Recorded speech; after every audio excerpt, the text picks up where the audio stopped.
La sagesse ne s'apprend pas, elle s'inculque. Mon grand-père maternel est décédé il y a quelques années, rahimahullah, et pendant une bonne partie de sa vie, il était chef du village. Il était chef du village dans un village du Mali.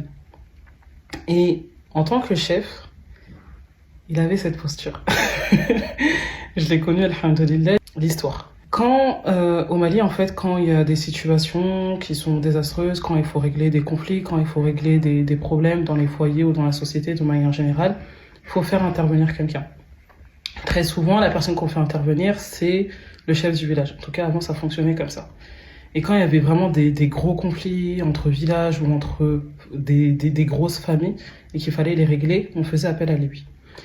Et quand on faisait appel à lui, il y a une chose que ma mère elle nous a appris, c'est que quand les gens venaient, il les laissait parler à tour de rôle. Du coup, c'était vraiment énormément de personnes. Chaque personne qui devait prendre la parole, les parties prenantes devaient prendre la parole et parler, argumenter, expliquer leur situation, ce qui s'est passé et comment faire pour pouvoir régler le conflit. Et mon grand-père les laissait tous parler. Il les écoutait tous attentivement. Il ne coupait la parole à personne.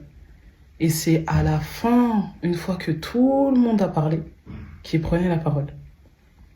Et quand on prend la parole, il y a la sagesse qui part avec, mais il y a aussi le ton, il y a aussi la posture. Du coup, en fonction des situations, il parlait plus ou moins fort, avec de la force, avec de la puissance, avec de la prestance dans ses mots et dans sa voix.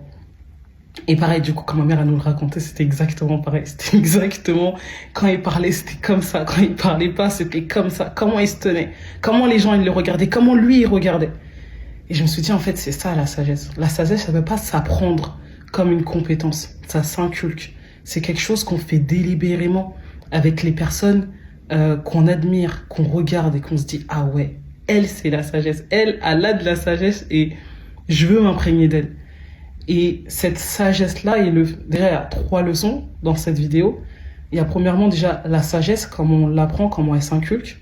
La voix, la force qu'on va mettre dedans en fonction du message qu'on va partager. Et la 3e chose, c'est le fait qu'en tant que femme, d'avoir de la sagesse, c'est de savoir quand parler.